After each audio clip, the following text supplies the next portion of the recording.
Today my guest in Islanders Reveal All is Grace Small. She was born in Brodick, brought up in Brodick, married in Brodick, emigrated to Australia for 9 years, come back to the island and immersed herself in the life of the island over a 50-year period. It's good to have you here with me today. Thank you. And first of all, your Latona side. Yeah. We need to delve into how your grandfather came to the island. Well, was always told he was shipwrecked, which I think was true. He was a teenager, but I assumed that he was shipwrecked on Arran, but seemingly Uncle Cosima said it was Troon, and Uncle Cosima would know. And I did a lot of research to try and find out about the ship, but it was a boat, it wasn't a big thing. And I tried this research in the Mitchell Library, but there was nothing coming up. It would be too small to be in. But I did find that the Italian bark Norici had gone aground in a whiteout and was broken up, but it was hoped to salvage some of the cargo of salt.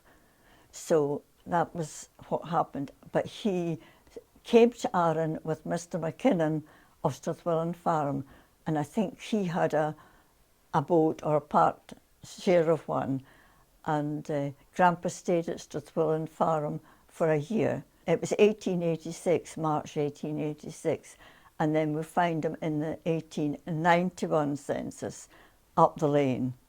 And the houses are not there now. Yes. Then when he got married, he converted the abandoned Wemyss Castle into a house and the first few children. Now his wife was not Italian or anything. She was from Blairgowrie. So, and I didn't know her. Both my maternal and paternal grannies had died before I know them.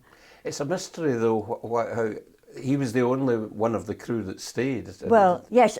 Later, at one time, coming from a funeral in Brodick up at the old cemetery, I don't remember who it was that was beside me. He said, but he jumped ship. So I suppose the two things are true.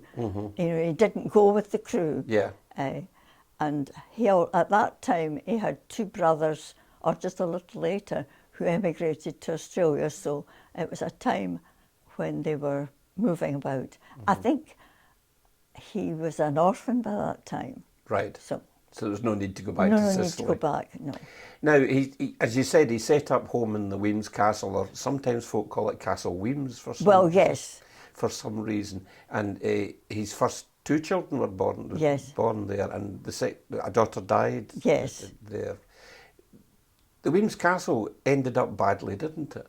Oh yes, it was set on fire. I don't know whether it was deliberate or otherwise. The night of Queen Victoria's Diamond, I think it was, Jubilee, there were bonfires all along the shore. But they weren't living in it by that time, of course. They had moved to Douglas Row. Douglas Row by that time. But it's strange, to think of a firework going into this ship, which had been his home. So, was he naturalised before he moved to Douglas Row? No, that's right. No, he wasn't naturalised before they moved to. But he'd built up his business and he had 20 boats. Yes, he must have worked hard. For hire. So you wouldn't really know your grandfather No, and yet I was living there beside him for a few years. But no, I don't really remember much about him. I wonder how good his English was. I don't think it was all that good, because I've had wee bits of notes from cousins who are older than me, and I think one letter was sent, and it was Gary, my Uncle Gary, my father's brother, who had written it for him. Right. But no, I don't think his English would be very good. He obviously would, pick up some of it. But a man of phenomenal charisma. Yes. I mean, when you see the folk that signed his... Yeah, well, that was really quite something, wasn't it? The fact that these people were prepared to sign to get him nationality. So. And then the move to Douglas Road, it's now called Loudon the house, isn't it? Yes. Did they have It was Villa Latona. Villa Latona, and it's a fine house, a Oh, fine red yes, sandstone yes. house. They would do boarding in it too. Oh, I see. When my granny died, Grandpa was left with quite a number of boys, I think wild boys. And my father's actually was a bit wild, and he told me that he had been expelled from Brodick School, but in fact he wasn't. But Grandpa had moved him to Currie School before he would be expelled. A good sound move, yes. Yes. And his sister went with him to Currie, but then it wasn't all that long. You've got it in the school records, and he had sworn at the teacher. Well, I've heard worse. So, growing up in Arran, you went to Brodick School. Yes. Were the guides and brownies formed before you joined, or was it?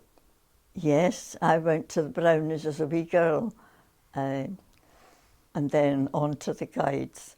And then I became the guide pack leader because I was too young to be anything else. Sissy Mitchell had been the brown owl at that time.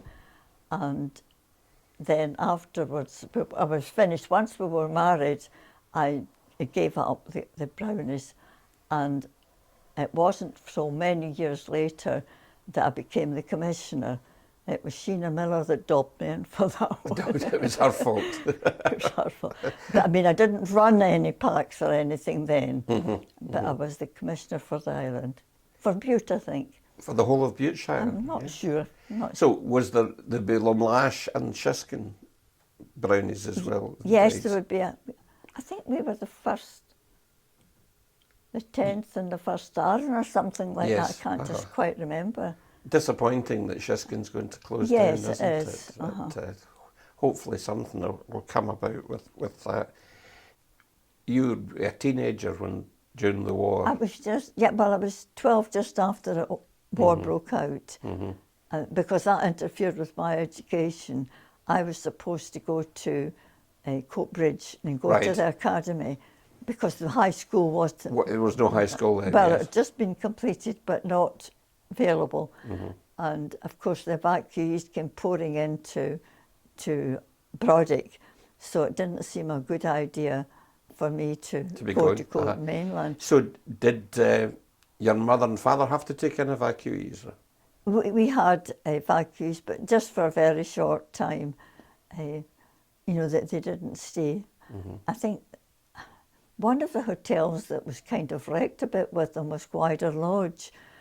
I think they were from Govan, and I think the whole hotel was taken over, and the teachers looked after them. But at that time, I know Stuart Lammy was one who had to go to the hall because of the numbers, going to school. Some of them had to go to the hall. The hall. But I never had to go to the hall.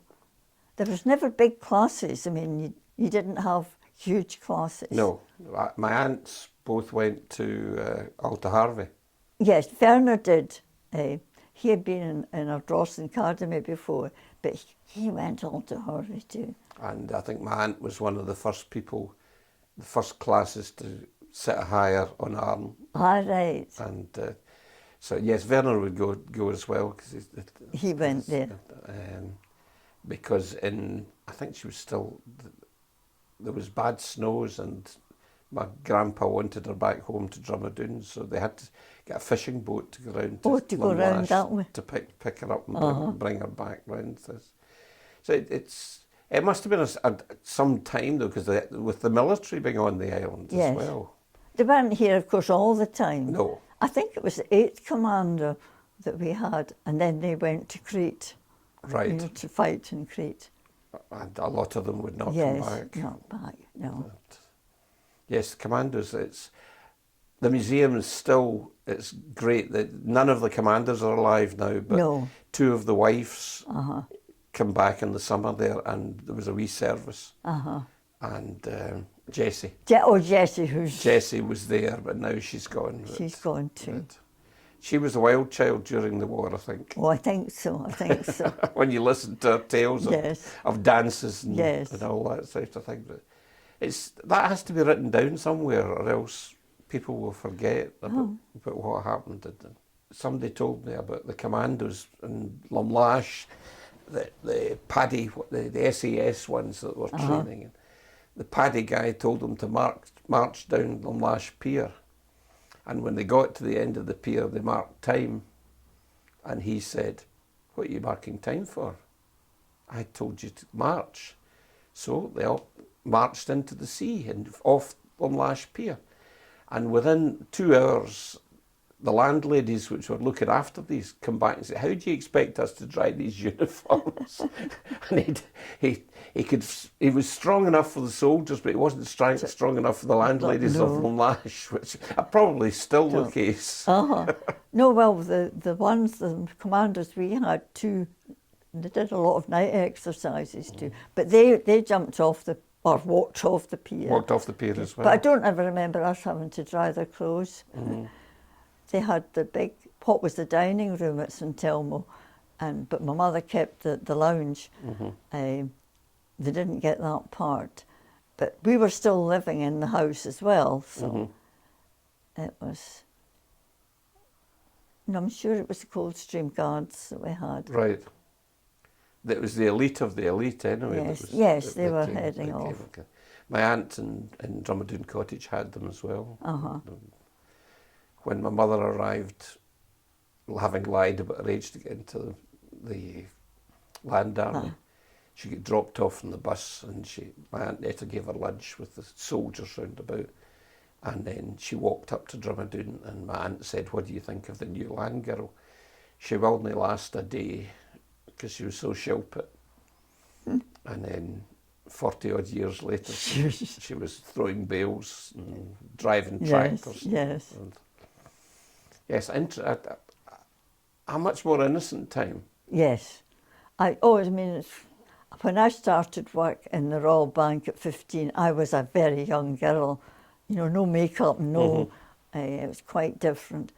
And I was never told when to be in at night, but I used to always be there for 10 o'clock.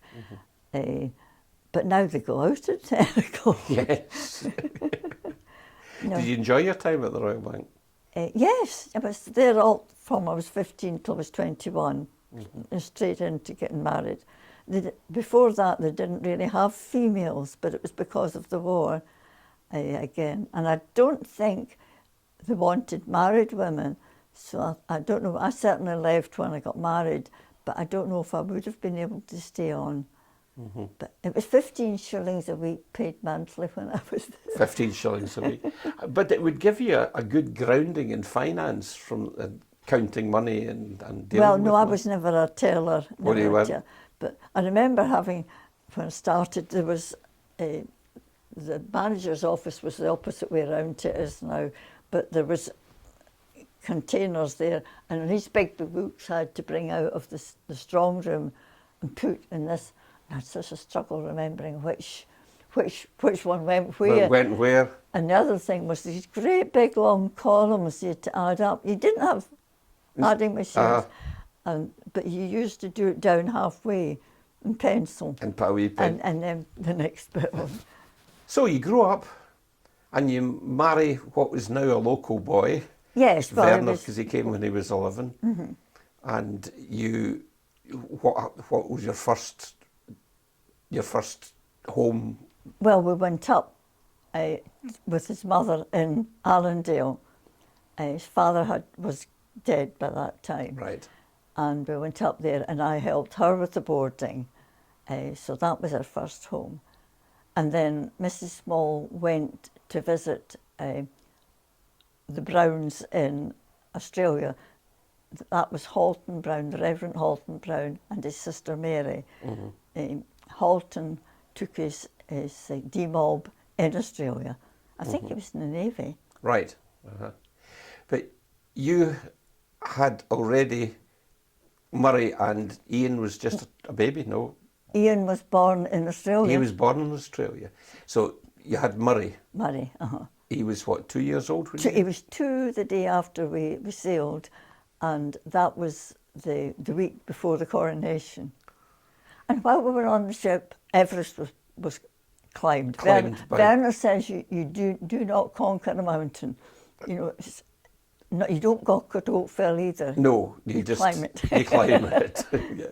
But it must have been quite a thing to emigrate, even in assisted Yes, passage it was. as you went. But apart from Reverend Brown, did you know anybody out there?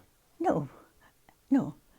And you didn't know where you were going, or Well, we knew where we were going. It was in Sydney that we went to the Browns, and then we moved to Victoria after that.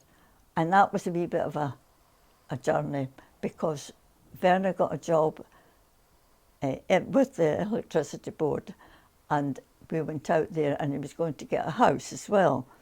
But when we arrived in Melbourne and he went to the office, they said, oh, you can start working Monday or whatever, but you don't get the house for a few weeks until, I suppose, you prove that you're there. you're going to stick it. So we were there and we didn't know anybody. So they explained the situation, and we did get into a brand new house in Moy, M-O-E. Is that an Aboriginal name? I don't know. I That's a don't strange know. name. So you settled down, and then you've got Ian. It's the two boys, and the 9 years out there. Yes. And Werner worked with the electricity. Huge big, we worked at your lawn, a huge big power station, yes. Was that, I mean, he was a qualified electrician, I take it? Oh, yes. Yes, because his father worked in yes. it He as well. qualified here, yes. And now Ian's an electrician as well, Well, so yes. it's a family trait. So what made you decide to go back? I know it was on holiday you said you were coming back. Yes. Well, we had a cafe at that time called the Devon Cafe, but we changed it to the Thistle Cafe. Right. But we sold it, and we thought this was a time to come home before education interfered with coming home. Yeah. And we didn't know whether we were going to come and stay or not.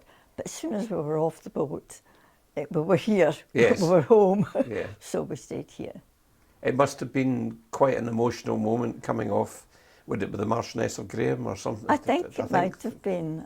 At that time, and I'm home. I'm home, yes. And especially being a Brodick person, because Yes. it's Brodick Bay you Yes, come into. and it was New Year, so we were meeting everybody, but the two boys didn't know anybody. And they spoke with a slight Australian Yes. accent. Oh, they did, yes. Well, I think they're both well integrated into the. I think so. Despite Murray being away for Yes. quite some time. So when you were out there, obviously you're not a person that can sit down and just read the newspaper and drink teas, because you set up the cafe and things. Yes. So when you come home, you threw yourself into life on the island. Yeah. Well, we stayed with my mother for the first summer, and I helped with her with the hotel, and then we moved to Belvedere. Belvedere. Belvedere. So all these guests coming in, what did you provide for them? Did you? Oh, it would be breakfast, lunch, afternoon tea, and if they wanted it, a cup of tea at supper time. So the only meal they had to do was evening meal. Oh no, we did that. We did evening We did meal as that well. too, So it's yes. full board. Yes, it was full board. Now that must have involved quite some kitchen and everything for them. Yes. So did you have staff with you? Oh, we had in St Telma, we had 7 of us living in, but that was because one was in their off day every day. There was always one Yeah. off. We didn't get that, but the staff got You had it. to work 7 days a Yes. week. And planning all the meals, etc. Yes. And varying the menu. Well, yes, we didn't give choices because there was too few people, to do that. But I used to plan each one so that it wasn't always a Monday you got this and a Tuesday you got that. I tried to vary it. So it varied. Yes. What about vegetables? Do you grow your own? Or? Oh no, we didn't. I didn't get into that. I like the gardening, not there, because I found gardening very therapeutic. But unfortunately, I can't really do it now. Yeah. With age. Getting down and getting back up again. Back up, yes. Yes. Yes. No, And the milk would be delivered every day. The milk came in big Douglas cellars we had milk from, and it was the big cans, and you put out your own container Right. to have the milk. When we had the geologists, you made all their packed lunches, before breakfast. But before that, I baked scones. There was always scones. Yes, you baked about 3 things every day. But so the first thing went into the oven. Big Essie was always there, and you baked the scones, and then you thought what you were going to bake next. No, you just did it. Did you have cake mix and stuff like that? No, but we did have scone mix. Scone mix. It was Craig Miller's scone mix, and it was very good, actually. Everybody used that, I think. Yeah. And that So there was no macro in these days to get or Watson and Phillip. Watson and Phillip came, yes. Well, they came. Yes, they came so you did get some from that side. You used to get a huge supply of stuff like packet soups and things like that, because we served soup twice a day, lunch and dinner. So usually it was, one meal had the homemade soup, and the other one had the packet soup. So that essay must have worked very hard. Oh, it was, yes. And was that oil-fired? No. No? No, it was Farmerside. Farmerside, Yes. So you had to keep stocking that up. You had to stock as it well. up. For the hot water, originally there was a wee tiny thing in the scullery, but it wasn't good enough. So out in the wash house, there was a big boiler installed, which did heat, the water for everybody. But the bedrooms all had, hot and cold running water, but there were very few toilets and baths. Yes. What was a bath? Just go and jump in the sea. Sea, yes. It's good that you've inherited some of your gregarious grandfather's genes, so that you... Yes. Because I think it's made you the people you are. Yes. No, I was always never frightened to take on a challenge, and I always ready to jump in. Although one of the worst things I ever did was, as a brownie, I think it was a parents' night, and they were asking who would do the vote of thanks, and I said I would. And when it came off, the brownie, "You said juice." I said I didn't, but I did. And I never said it again. Never said it again. Oh dear. So, the pair of you are back in the island. Werner's hobby, as it were, was walking, and you were a keen walker as well. I know, he introduced me to it. He introduced you? Yes. But you then went into niche marketing, as it were, by doing guided tours on the island. That must have been quite innovative at the time. Well, there was the holiday fellowship at Lamlash, but we didn't. We didn't have people going out on walks all the time. Yes. But if we took a booking for one, we honoured that, and the rest were what we called ordinary people. Dinner, bed and breakfast. So the walks built up, and probably your knowledge and Werner's knowledge of the island grew massively. All the bumps and lumps we discovered had a meaning. Yes, and also Werner's hobby of photography meant that you had a depository of photographs which you could show to potential customers as well. How did you run a home, run a guest house, do all the washing and all that, and still have an hour in the day for yourself? Well, that's why we had 2 of our staff for that size of place. That was quite a lot, because they attended to all the cleaning and that sort of thing, but they didn't do any cooking. No, we didn't both go out on the walks all the time. Sometimes it was Werner had his summer mountain leadership certificate, and sometimes it was Werner only, and sometimes it was I went only on the lesser hills, like the Three Bends, and then Lesser Hills, Three Bends. Yes. That was one of my favourites. The not so lesser hills was the Castles, Witches Step, and Sue Ferguson. Yes, yeah. Something I didn't ask you about was Werner was a summer ranger yes, at the castle for at a that while, time. and that increased his interest in Yes. flora and fauna. Yes. And he passed that on to you. Yes. What did you learn from that? I really learned most from Mrs. Somerville, who was the recorder for Arran, although she was in Aberdeen. She was in Aberdeen University, and she came down, and then I think she stayed with us. That was how I first met her. But then she got me interested, and she would ask, "Is there anything in the lochs?" I said, "No." But of course there is water lobelia and different things once you start looking for things. And people used to say, "You're finding all the wee small things," you know, I'd walk along the road watching. No, I got very interested in that. Once you get an interest, you can't No, turn your eyes away no, from no. it, can you? So, the times were hard work at that Yes. for you. Do you feel that tourism is less of a chore to people now? Oh, I think so. People running the places don't, you know, they have staff and, Yeah, and they it's don't, not as they get their holidays. It's hands-on. Yes. But ultimately more rewarding for yourself Yes. in the days Yes. the days you did it. Uh-huh. Now, in these early days, you were involved in the Tourist Association. Well, I was the first chairman of the, once we went into the HIDB. HIDB, Yeah. yes. Miss Macmillan had been before me, and I don't know whether she thought she was going to continue.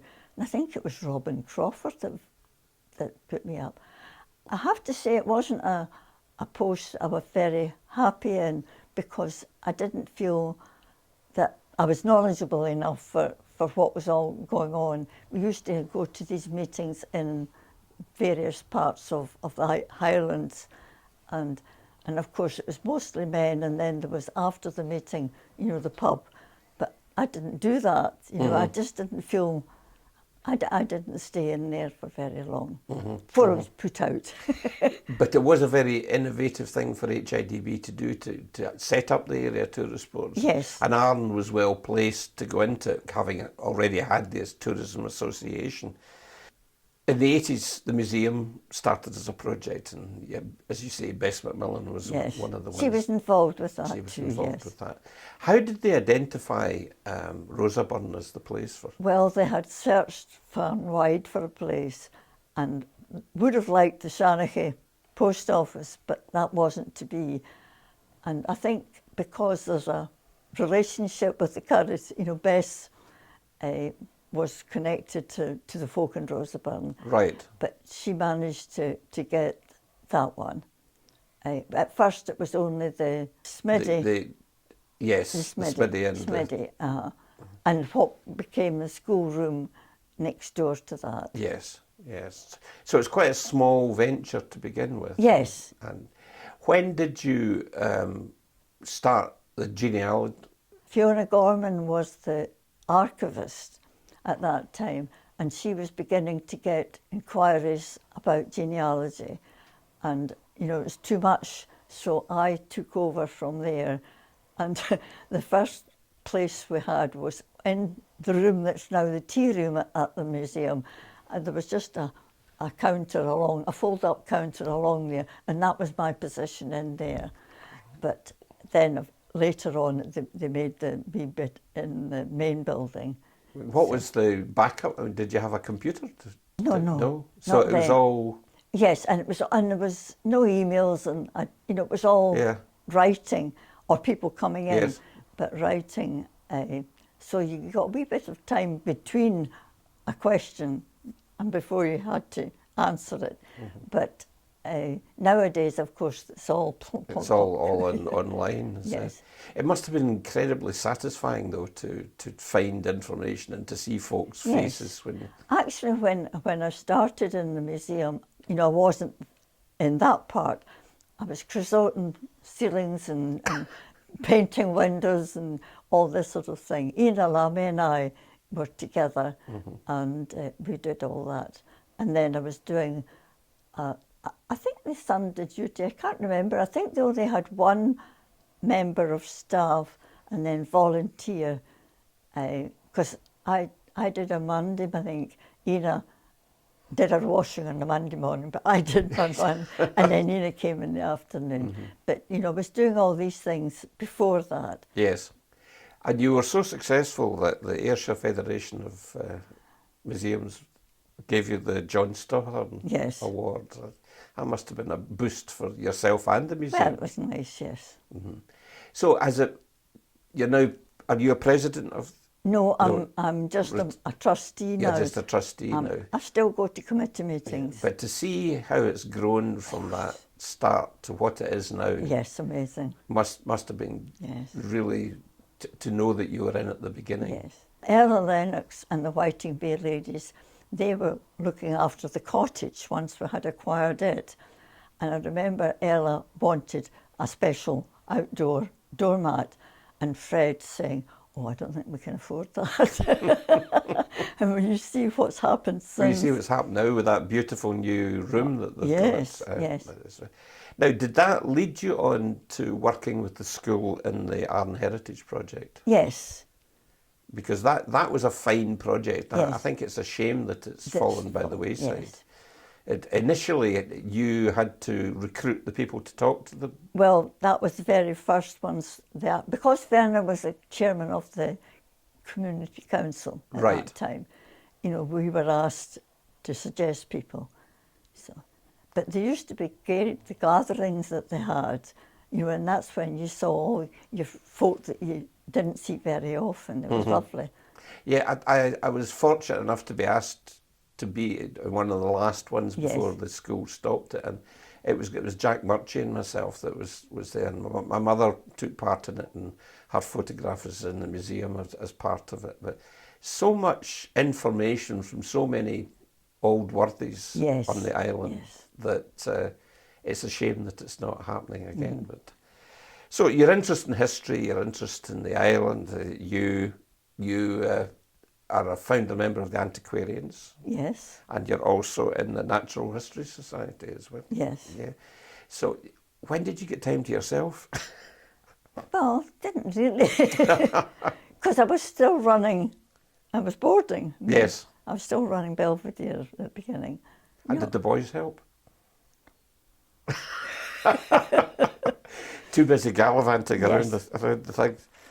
So there's so many local organisations that you've been part of, and then you started doing talks with Werner as well. It was mainly through the antiquarians that I would do the walks and talks, and of course you had to do a lot of research for them. You did, in fact, you did two things for the museum: the Land Girls exhibition. Yeah, I did the Land Girl one. And also the mills of the island. Mills, yes. Was there any evidence of Shiskin Mill by that stage, or was it all away? It was all away, I think, yes. The Kildonan, there was still a bit down at Kildonan. The big wheel was still down there. I can't remember, but the ladies, I think that Mrs. Annie Stewart, who's just died, I think she was a Land Girl. I'm not sure about that, but she wasn't able to come and join in with the other girls, right? Because her husband was ill. When they eventually got their badges for being Land Girls, I arranged for all the Land Girls that were still on the island to get presented them by Lady Jean, and the North Ayrshire Council sponsored it. And the week before it, my mother scalded herself and couldn't go, so my Aunt Jan had to do it. But we had a lovely day with Betty Henderson and Mrs. Davidson, she was one as well, and Martha and the ladies, and Annie Stewart, she was there. I didn't know that she passed away, but... well, she has. I got that from Australia. I'm sorry to hear that. Now, despite having all this activity in the island, you eventually thought, I'm going to go back to Sicily. I was never there before. Yes. No, we went on holiday once, yes. Our holidays always had to be late in the year because we're too busy. We couldn't go. But we had that one trip to Sicily. But Jeanette, my sister Jeanette, she has been several times. And did she find any connections with Latonas? Not when she was there, but I mean, there is I don't know if you've noticed on Facebook, a Verity Moore. She is a Latona. Right. And she, been in touch. And she did a lot of research. In fact, she tells me that the names that are on the naturalisation thing for Grandpa's parents are pet names.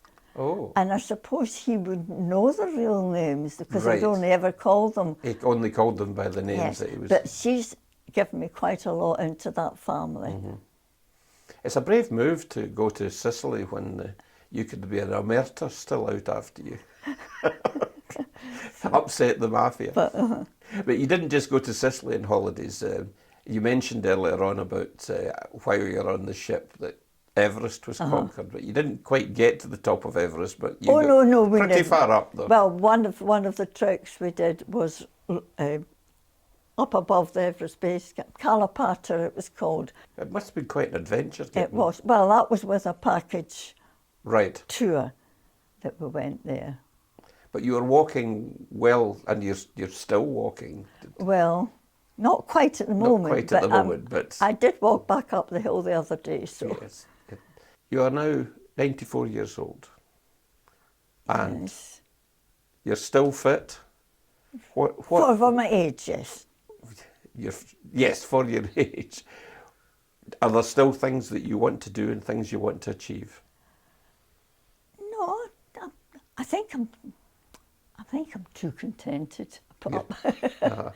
You have grandchildren on the far side of the world. Great-grandchildren. Yeah. And do you want to go and see them, or would it? Oh, I wouldn't travel that distance. You wouldn't go anymore? No, I wouldn't travel that distance. I think the only thing that I want is to be like my parents and just go plonk, drop dead. I think that's the best, Yeah, the best thing. I don't want any of these long illnesses. Well, a life very well lived, and thank you very much for talking to me today. Right. And all the best for your next adventure, whatever that Oh may be. dear, thank you. Thank you.